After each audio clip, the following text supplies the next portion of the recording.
So remember I mentioned a few episodes back about a Go game on the Nintendo eShop called Go Minimal? It's a minimal Go game apropos to its name, and I got it on sale for like $2. And I tried it, and I confirmed that it's Go, and you can play Go on it with another player. But I never ended up playing online, and this past week I actually gave it a shot. Lo and behold, found nobody to play with, as expected. I didn't give it the fairest shot. I waited like 5 minutes, but I hate waiting for a game of Go, and that's primarily why I opt for playing on Fox usually rather than OGS, and OGS can take a while as well. And so if you struggle to find a game on OGS, a free platform, then yeah, you're going to find difficulty getting a match on a niche little game hidden, tucked away in the corner of the Nintendo eShop for Switch owners. And yeah, so I didn't find a game, unfortunately. So, I mean, it would have been great. It would have been really cool to find a game on there. Just because, like, I don't know, I feel like it's exciting when you're in this new Go server space and you don't know what it's like and what the people are like on it, and getting a rank on it, that would have been cool, but unfortunately nothing there. You're listening to Start Point, the show about Go for Go fans away from the board. And I want to ask you today if you've ever had the thought or wondered, what would SpongeBob's Go rank be? No, you haven't wondered that? Well, today's the day to wonder that, because I'm going to be going over various cartoon characters and assigning them what I think their rank in Go would be, based on absolutely nothing. Well, I'll explain my reasoning, but it's just for fun. We're going to go through, and this selection of cartoon characters might age me a little bit, but that's okay. But like I said, we're going to start with SpongeBob, and we're going to cover a couple characters in the SpongeBob universe, starting with... Okay, so I think it's appropriate to start with Squidward, because here's what I think. Squidward would get very invested. He would discover this elegant game of Go, and he would get invested in it and think that it's for people of upper class, and he would be all snooty about it and spend all his time playing Go to reach a glorious rank of 16Q. And I'm going to give Squidward a 16Q rank. And this is what would happen. And if you've seen SpongeBob, you know this happens in SpongeBob, where... Have you ever seen the episode where Squidward's trying to be an artist? And he is trying to teach SpongeBob how to draw. And he tells SpongeBob to draw a circle. And Squidward draws a really weird squiggly circle, not very good. And SpongeBob just pulls out a perfect circle. And Squidward asks SpongeBob how he did that. And basically he creates this masterpiece of a drawing of a face, erases some of the details, and goes back to the bare bones, and then it results in a circle, which is a pretty funny scene. And that's, I think, what would happen with Go. Like, Squidward would be like, you wouldn't understand, this game is too hard for you, and SpongeBob would somehow just be a genius at it. And I think that SpongeBob would be a 4-dan. I think SpongeBob would just somehow connect the dots and be a 4-dan at Go. I think alternatively, Patrick has, it's like a running gag in the show where they make the person, they're not people, the characters least likely to be the intelligent ones, to just have these crazy abilities. Patrick was probably, if SpongeBob wasn't the one to be the strong player in the episode, then maybe Patrick would have been, but let's give Patrick a 30Q. I'm going to say he's going to basically eat the stones and just throw them on the board. For the next cartoon show I have lined up, it's one of my favorites. Avatar: The Last Airbender. Love this show, and I think it's a good one for analysis of who would be what kind of Go player. Now, oh man, this one, Avatar: The Last Airbender. I'm gonna put Aang, the main. I guess he's the main character, right? He's what the show's title is about. I'm gonna put Aang pretty high. Aang is a strong player, but he has some immaturity and weaknesses. He's a little bit reckless at times, but overall he has a natural gift. And I will just make him let's make him a 3 Dan. He's not as strong as SpongeBob. And then Katara, also a strong player. I think very studious and able to learn and absorb things very well, but does not have quite the flash of insight as Aang does. Let's put Katara at 4Q. And Sokka, you know, I love Avatar: The Last Airbender because the characters are so deep. You like watch one episode and you feel there's some kind of shallow, they're just kind of generic characters, and you keep watching it, and over time you find certain character traits bubbling up and things are changing for the characters. It's really well done. But Sokka, he's like really smart and he can do a lot of great things, but I don't know if he has the patience to play a game like Go.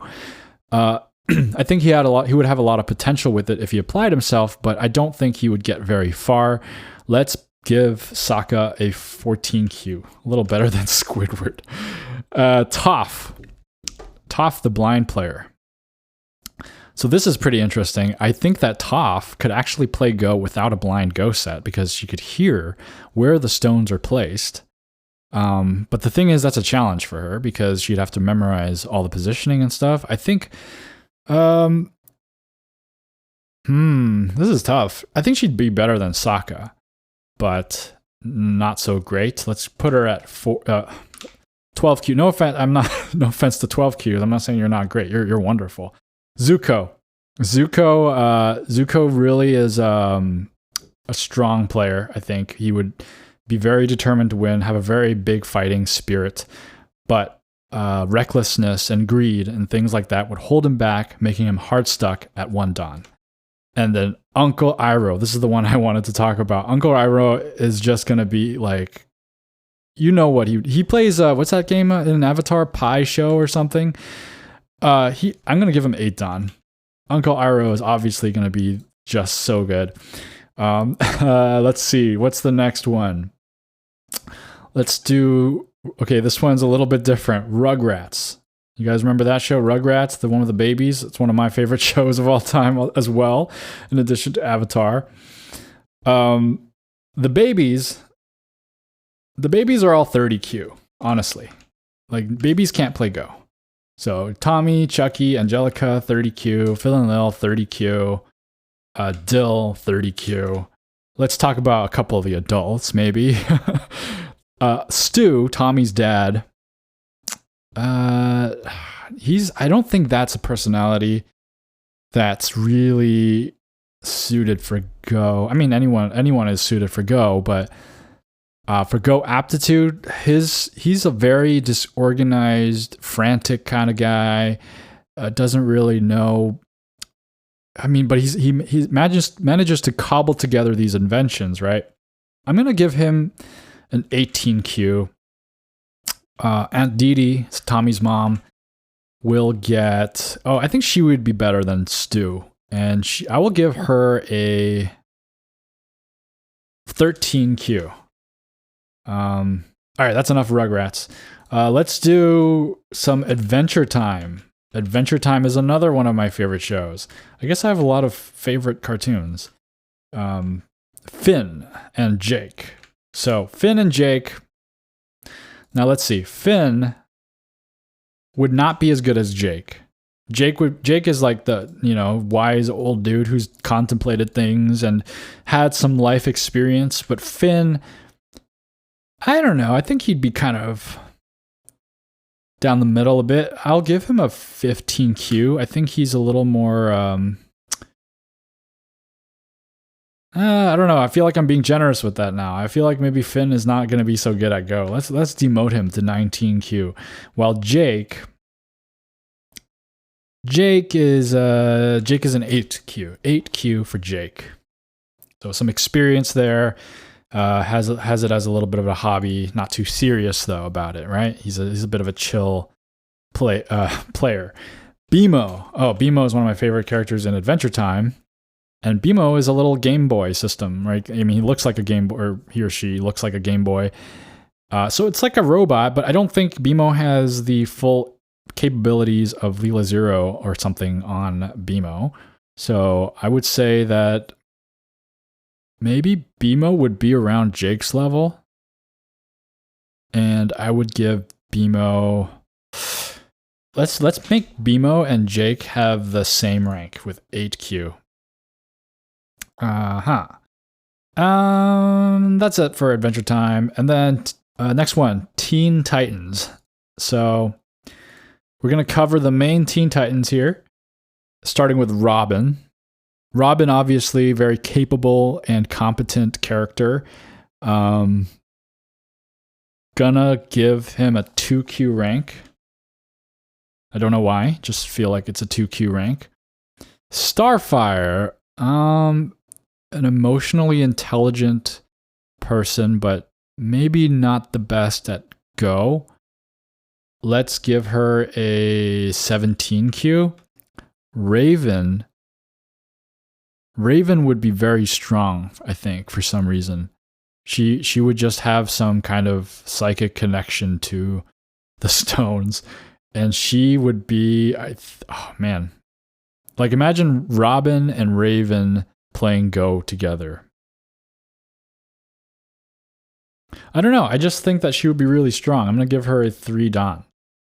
And Beast Boy would be terrible at Go, I think. 24Q. I don't think Beast Boy has it in him to be good at this game. He's a little undisciplined, a little haphazard. Cyborg. Another one of the computer type characters, so they're capable of cheating. So depending on how much technology is in that brain. This is a tough question. Imagine we had a future with cyborgs. Like, would you have to have a separate tournament for cyborgs, and like, or would you have to regulate what technologies the cyborgs are allowed to, or do you have to, I don't know, that's kind of an interesting question.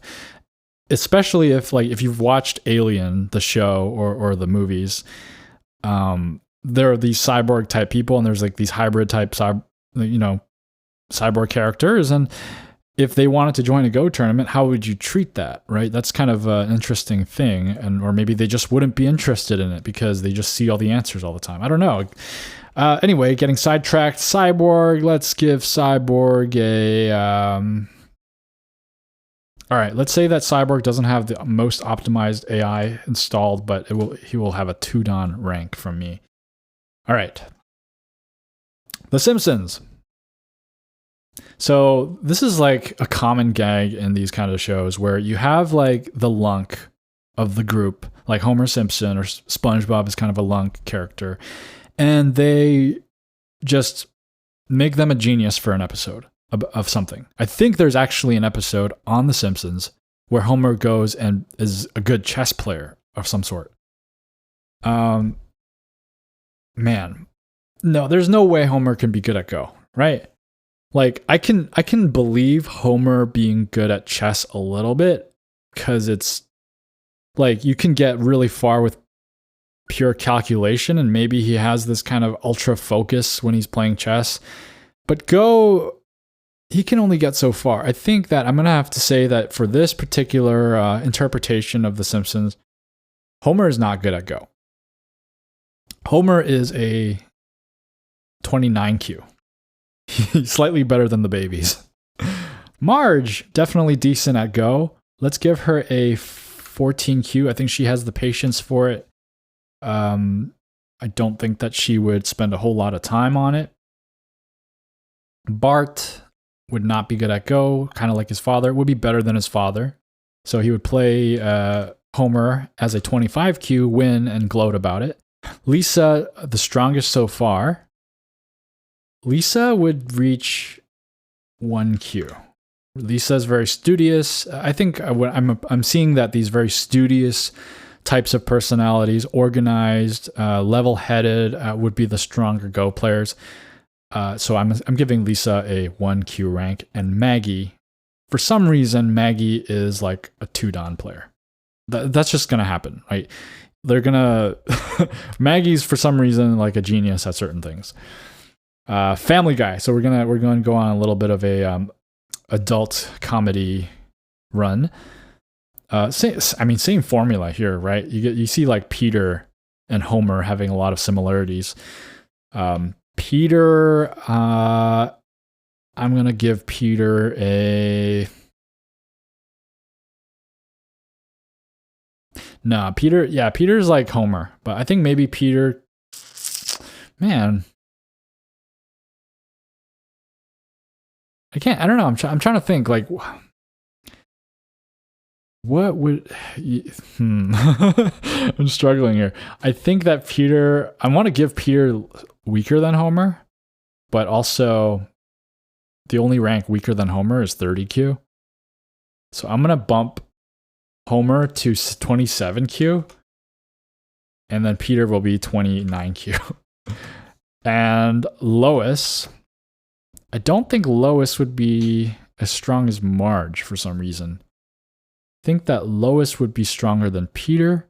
She wouldn't be very strong. 21Q. Meg. Yeah, I don't think the Family Guy crew is very good at Go. Meg would be worse than Lois even. 23Q. As Chris. Oh man, they're all bad. They're all bad. They're all in the same rank. Let's give Chris in between 22Q. Stewie has more potential. Stewie has more potential. Stronger than the rest. Still don't think he's that strong. I'm gonna give Stewie a. What am I giving Stewie? Let's give Stewie 15Q, and then let's give Brian 18Q. And Brian thinks he's so good at Go. Brian thinks he's the best, and he loses to Stewie by a good margin. And that's the Family Guy crew, the worst crew so far. Let's do Futurama while we're at it. You know what? I'll just give you a sneak peek. We're doing King of the Hill next. And we're going to do that after Futurama. Fry of Futurama is, obviously the kind of corresponds to Homer and Peter, but he's not the like dad of a family type figure, but he's the lovable lunk. In this show, I don't think he'd be good at Go. He'd be better than Homer and Peter. Let's give him a 25Q. So Fry and Bart would be a good matchup, 25Q versus 25Q. Leela, an interesting name for this little activity here, because Leela is the name of a famous Go AI, and I'm not sure if there's a relation. I think there is, right? If I'm not mistaken, that Leela Zero AI is named after the Futurama Leela. I don't know. Somebody clarify for me, please. But Leela would be decent at Go-ish, but not that decent. 17Q. Professor Farnsworth. Man, I feel like he might have been a good Go player back in his day, but he's lost his marbles. And would be 24Q. Barely edges out a win against Fry. Zoidberg. Zoidberg is stronger, I think. Zoidberg is decently strong, and I will give Zoidberg the rank of 7Q. And Amy of Futurama, she is of Chinese descent, so maybe she has some, she grew up playing Go, or maybe in the future that doesn't matter anymore, and Asians don't play Go anymore in the future. Who knows? But I I think Amy would be decent at Go. Let's give Amy 12Q. All right, King of the Hill. This is, I've said this already like a few times, but this is one of my favorite shows of all time. I love King of the Hill. It's just, I hear this all the time when I talk to people about King of the Hill. They didn't like the art style as a kid and they never watched it. And I had the same experience, but like right before college, I just did this huge marathon of King of the Hill. And I was like, this show is so funny and so subtle and so smart. But anyway, let's go ahead and go down the list. Hank. I think that, so you know what's great about King of the Hill? Like all these adult comedy cartoons, they have this like typical lovable lunk character.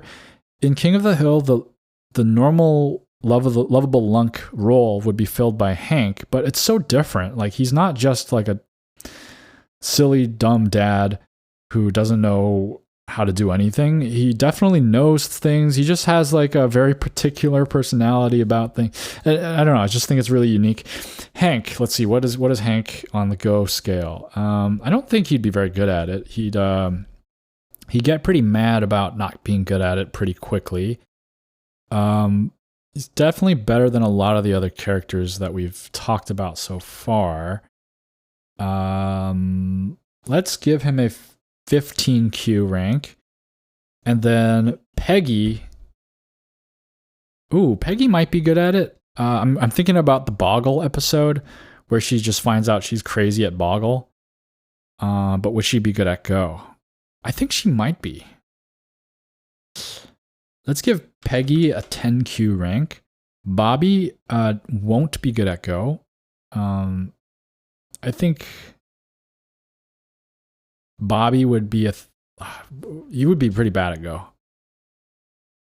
Maybe a 27Q. Luann would be even worse than Bobby. I think that Luann might have a tough time beating the babies from Rugrats. Let's give Luann a 29Q. Dale. Dale. I dressed up as Dale for Halloween one time. Let's see. What would Dale be? I think Hank would beat Dale. I'm going to give Dale 17Q. And Bill, I feel like for some reason, I'll put Bill right in between the two at 16Q. Boomhauer is the one I think might be a little stronger. Let's give him a 14Q. Oh, so we got them like they're all around the same rank. All the friends who are outside drinking their beer, but Boomhauer is the strongest of the bunch, I think, for sure. Next one, Scooby-Doo. So we got Scooby, Shaggy, Velma, Daphne, friends. Now, I didn't watch too much Scooby-Doo, so forgive me if I'm misinterpreting the personalities a bit. But I think Scooby would beat Shaggy. So let's give Scooby a rank of 18Q and Shaggy a rank of 22Q. Yeah, I mean, he's not as bad as like Peter from Family Guy, but he's pretty, he's up there. And then Velma. Oh, Velma is obviously I'm forgetting which one is which right now. Velma is the one with the glasses, right? Yeah, so Velma is the strongest of the Scooby gang. And Velma will be, let's give Velma a 6Q. So pretty strong. Daphne, not very strong. Better than Scooby and Shaggy. 16Q. Fred.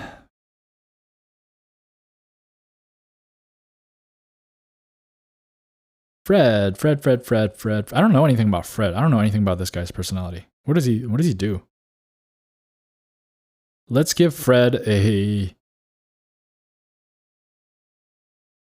18Q rank. Oh, he's just as strong as Scooby? Does that make sense? Whatever. The Fairly Odd Parents. Got a few more cartoons coming up. The Fairly Odd Parents, Timmy. Not good at Go. No. Timmy's not good at Go. 22Q. I'm really sorry if you're 22Q and you're listening and I'm telling you that you're not good at Go. I'm not talking about you. I'm talking about these characters. You're 22Q and Timmy is 22Q, but you're good at Go and Timmy is not good at Go. Does that make sense? No? It's okay. Cosmo. Cosmo for some reason is good at Go, I think, and beats Wanda. I don't know why. Cosmo 10Q, Wanda 14Q. And Crocker. Crocker is like 29Q. Not good at Go. Yeah, that'll do it for Fairly Odd Parents. Jimmy Neutron. Jimmy Neutron. So this one is Jimmy Neutron would be one of the stronger players. Jimmy Neutron's pretty strong. Sometimes he has this like know-it-all attitude when he doesn't really know what he's talking about. But let's give Jimmy Neutron a 2 Dan rank. I think he's a pretty smart kid, right? He's a pretty smart kid. But Go doesn't, it's not just about being smart. So let's give him a 2 Dan rank. Carl Weezer, his friend with the inhaler, he's going to be not good. Well, I could see him being good. Let's give Carl 21Q, Sheen 26Q, and Cindy. Cindy is pretty strong, but not quite strong enough to beat Jimmy. And I'll give her a pretty strong rank of 3Q.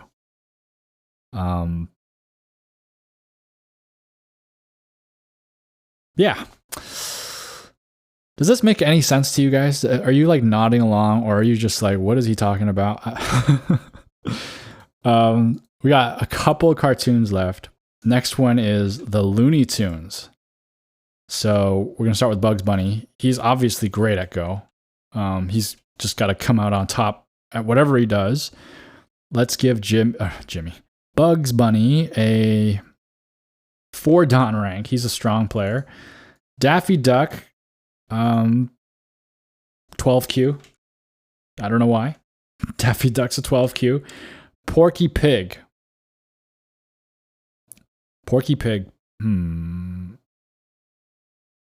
Not good. Not good at Go. 28Q. Tweety Bird. Tweety Bird is good at Go. Tweety Bird will be 1 Dan. Tweety Bird's 1 Dan. And he likes to play... Is Tweety Bird a girl or boy? I've always wondered that. But anyway, Tweety likes to play Bugs Bunny. And they have fun with that. Let's do one more Looney Tune. Well, let's do Roadrunner and Wile E. Coyote. Roadrunner is a bird, and birds don't play Go, but I will make an exception for Roadrunner. And Roadrunner is a 3Q. Who else did I? Okay, Roadrunner. I feel like I gave Cindy too strong a rank. I think Cindy needs to drop down to like 7Q. I'm changing Cindy's rank from Jimmy Neutron to 7Q. And Wile E. Coyote. Obviously not as strong as Roadrunner. Wile E. Coyote would be, I think, pretty weak, actually. 19Q. And last but not least, I got one last cartoon. Only a couple characters in it that I know of to rate. Samurai Jack. Jack, I mean... It's not just because he's Japanese, right? It's not just because he's Japanese, but he's literally a samurai. And he's got that personality, that intense, level-headed, intelligent personality. And I'm going to have to give him the 9 Dan rank. Jack is a 9 Dan, amateur, of course. And Aku, how often do you see Aku in Samurai Jack? He just kind of shows up to like cackle and stuff, right? I don't remember the show very much. I remember it was a pretty cool show. But Aku, I'll still say he's strong. I'll say he's really strong, like a 6 Dan, but no match for Samurai Jack. So of these, Samurai Jack is the strongest of all these cartoon characters. I hope you enjoyed my little musings about them. If you want to challenge any and speculate and theorize and hypothesize, I welcome you. Oh man, Uncle Iroh versus Samurai Jack. Wouldn't that be a sight to behold? And then you got some really low ranks with the babies, kind of near the father figures of Simpsons and Family Guy. A lot of the middle of the road type ranks here and there. But that was fun. I actually enjoyed that. And I want to know if you agree or disagree with any or many or few of these. This episode was actually going to be a huge mishmash, all sorts of different types of characters, fictional, non-fictional, and just the gamut, right? But I quickly got overwhelmed, found that there were so many different possibilities to go for, and I thought, you know what, let's focus this on the cartoon characters for now, and maybe in the future we'll do it by category, and we'll do more categories of things in the future. Endless supply of characters to just have fun with and judge and see who's the strongest Go player. But now it's time for the DDK Advice Corner, and the tip of the day is influence equals thickness times open space. It's a simple definition, and once you understand it, it seems like a no-brainer. But basically, influence is value you have on the board converse to territory or points, and you try to figure out how much value there is on the board. And whenever you're trying to do a trade-off with influence and influence and territory, you want to kind of be aware a little bit about what influence is more valuable than others. And a good way to do that is see how thick the group is and see how open the space is. Those two must go hand in hand. If you have a very thick group and it's next to a bunch of other stones, like your own stones or your opponent's stones, it's not going to be worth much. If you have a huge open space, but you're very thin and you're kind of like, that's not really an influential formation, and doesn't matter how much open space there is, if you just don't have the stone to create thickness, then that's not influence either. So think about both of those things and try to multiply your power by creating a wall or a thick group or something, and then making sure it's facing a large open space, and then run away, because you're not supposed to play next to influence. And now it's time for listener mail. Sadaharu writes, in response to Is Go Just a Game? Didn't expect another history lesson from the title, LOL. Go is definitely more than a game for me. It's such a huge part of my life that I can't get rid of it even if I want to. It's more of a commitment than a hobby, and I continue playing and spreading it even though I earn nothing from it. Like you said, it teaches us many things that can also be applied to life. Most importantly, it's a very deep game that offers endless learning. Unless some games, which become boring after a while, there are new things to learn in Go every day. There's also certainly a lot of fun in playing it, and I hope this fun can be shared with more people. Very well said, Sadaharu, and it feels kind of like that for me as well, because I think Go is elevated to a different level than a game, as you're saying. It's not just a little fun, little time-wasting activity. It has so much depth that you have to work for, and it's just full of treasures. And those treasures range from intellectual treasures to social treasures to all sorts of things. And so it's like a vehicle for us to move through life and better ourselves, connect with others, and things like that. So I think in that sense, like it's a discipline, right? It's not like it's not just an entertaining thing, right? There are lots of hobbies out there. Some of them are just like, you turn your brain off and do things like,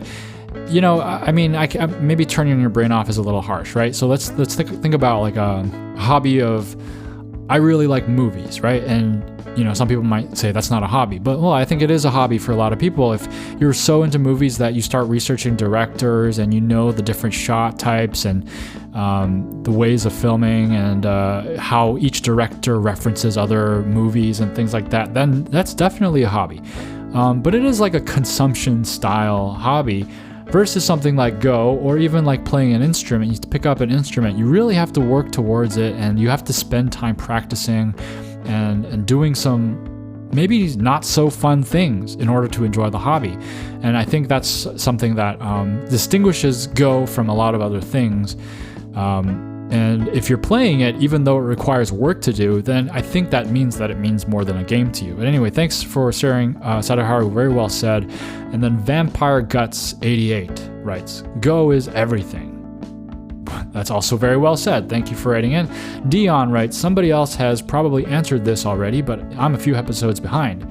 In episode 95, Justin asks why Hikaru often wears a 5 shirt. Apparently, it's a homophone for Go in Japanese. Yes, several people did mention that, and I assume more people will continue to, but thank you for letting me know, because now I have no excuse to forget that Go in Japanese sounds like the number 5. But that's it for listener mail. So the question of the week this week, what are some other cartoon characters I missed that you would like to share your thoughts on, whether they'd be a good Go player, anyone that would be a match for Samurai Jack or Uncle Iroh, let me know, or anyone who would be worse than the babies from Rugrats, let me know. I'd love to know your thoughts. So if you want to share your thoughts on that question, or you have a Go story to share, or have a question you want to ask me, leave a comment wherever you found this episode, or email me directly at starpointpaduk@gmail.com. That's starpointbaduk@gmail.com. If you're a YouTube listener, I would greatly appreciate a like and a subscribe if you haven't already. And if you're a podcast listener, reviews and ratings also help. A very, very special thank you as always to James B., Brendan S., Tristan, Jeff H., and Tyraniton for supporting Starpoint. If you want to support the show, go to ko-fi.com/starpointpaduk. That's KO-FI. Or check out the Starpoint store at store.starpointpaduk.com. And come on over to the Discord. You can find the link in the description. I was playing a game against my buddy, and he kept on playing this one particular Starpoint Joseki. Every game we played, he would play the same Joseki. Every time I approached that Starpoint of his, he would respond in the exact same way, and I got a little bit sick of it. And I started to get bored, and I wasn't sure, and I got a little frustrated. Every game felt the same, and I asked him, why do you always play that Joseki? And you know what he said? He said, because I get a kick out of it.